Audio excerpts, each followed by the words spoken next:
Hey everybody, Star 6 Wars 1 here, and welcome to the final video for Fullmetal Alchemist Month 2.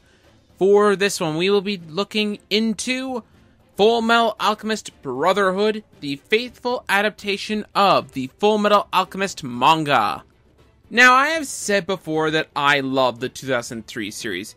It's my favorite anime, but I've also said that Brotherhood is tied for that position. So since finishing my latest rewatch of the 2003 series, I have wanted to rewatch Brotherhood and see if my opinion of it has changed. Does it still hold up, or does it fall flat? Well, let's find out. First up, the story. The story is about Ed and Al trying to get their bodies back after they lost them due to failing to bring their dead mother back to life. They decide to join the military, as they may be their best chance to gain their bodies back. Like the 2003 series, there is much more to the story than I said, but to say any more may go into spoiler territory, and I'd rather not spoil anything for anyone who hasn't watched it yet. That said, how is the story? It's pretty great. Well, I do find the beginning kind of slow. Once the show picks up, it picks up and never lets you go. It's a very solid story with very little filler and getting straight to the point more often than not. A problem I do have with the story is it's very, at times, out of place comedy. It can be really distracting at points and not always funny. It lessens over time, but never truly goes away. The only other problem is that the first bit of the story can be a little slow, especially if you've gone directly from 2003 to Brotherhood. But once you get past that, you should have smooth sailing. Overall, it's a really great story.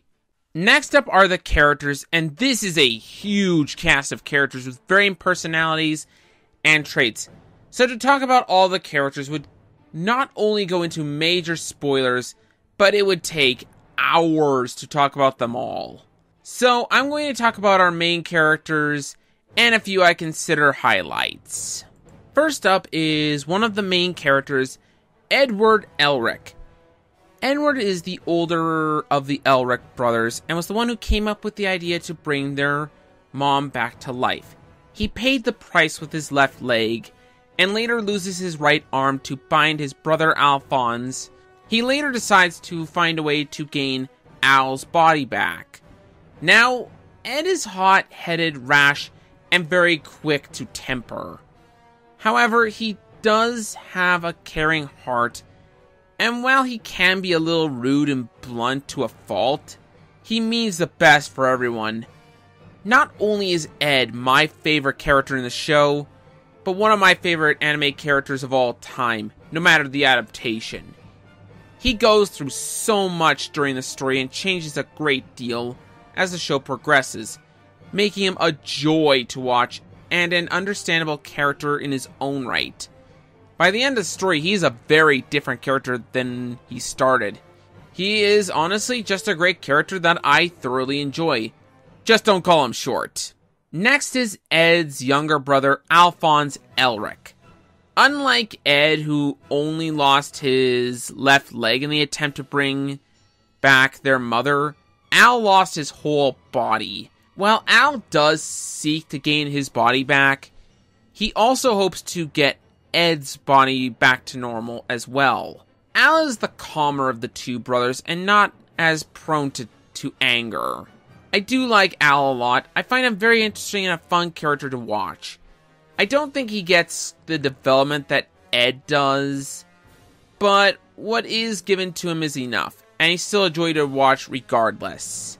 Next, I want to talk about the character of Roy Mustang. Roy is the state alchemist that introduced the Elric brothers to the military, and he's also a veteran of the Ishvalan War of Extermination. Now, Roy is a very cool and collected character for the most part, but when he's angry, you don't mess with him. Personally, I find him to be one of my favorite characters in the show. His development is very interesting to watch, and his backstory kind of sad.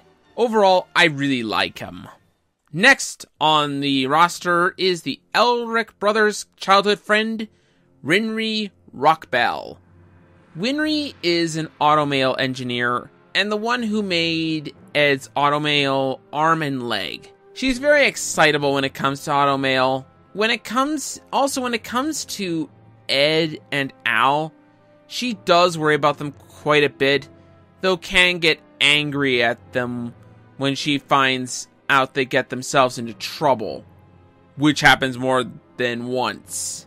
I like her character. Her interactions with the Elric brothers is very fun to watch, and overall, I just enjoy her character.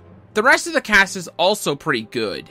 There are a lot of characters I didn't talk about, but I didn't want to spoil anything about the large character cast. Aside from that, the cast is well done, though there are a few underdeveloped characters. Though for a huge cast, that's not that surprising.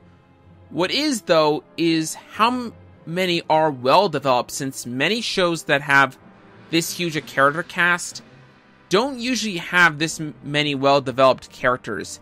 However, most of them get the right amount of screen time and development, which is impressive. Overall, great character cast.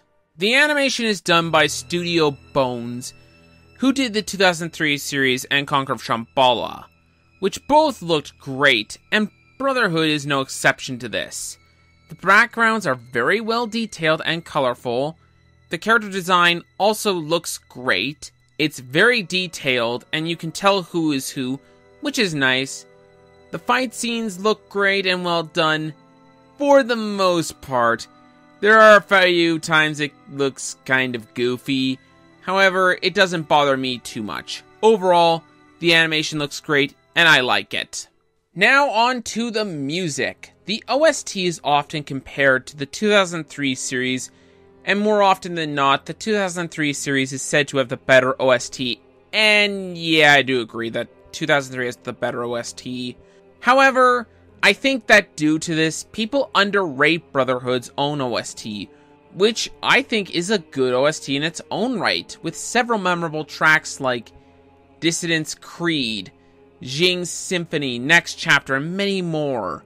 Though I think Brothers and several other OST pieces from the 2003 OST is sorely missed here. Brotherhood does have a great OST, but not quite as good as 2003's.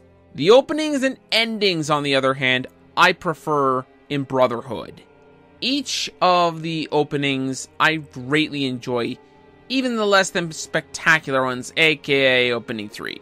As for the ending themes, I also really like them. I don't ever skip them and enjoy listening to them, which I can't say about the 2003 series. I have skipped a few ending themes. Now, should you go with Brotherhood sub or dub? I always watch Brotherhood dubbed. I have no doubt the sub sounds great. However, honestly, it's one of the best dubs I've ever heard. So many notable performances that I couldn't name just one notable role. Also, it has great bloopers to boot. Overall, the sound is just great. I can't give it enough praise. It's no secret that I love Fullmetal Alchemist Brotherhood. It has a great story, characters, animation, and music. It's the anime that made me into the anime fan I am. It has been a great joy to watch since the first time I watched it 2 years ago. Personally, I would definitely say that this, along with the 2003 series, are my favorite anime. It may not be flawless, but it is my favorite anime, along with the 2003 series. I give Fullmetal Alchemist Brotherhood a 10 out of 10. It is an amazing anime that I think all anime fans should see at some point. Overall, it's just a great anime that I love and hope to continue to love for a long time to come. Anyways, that's all from me. This has been Star 6 Wars 1, and thanks for tuning in to Fullmetal Alchemist Month 2, and we will see you guys next time.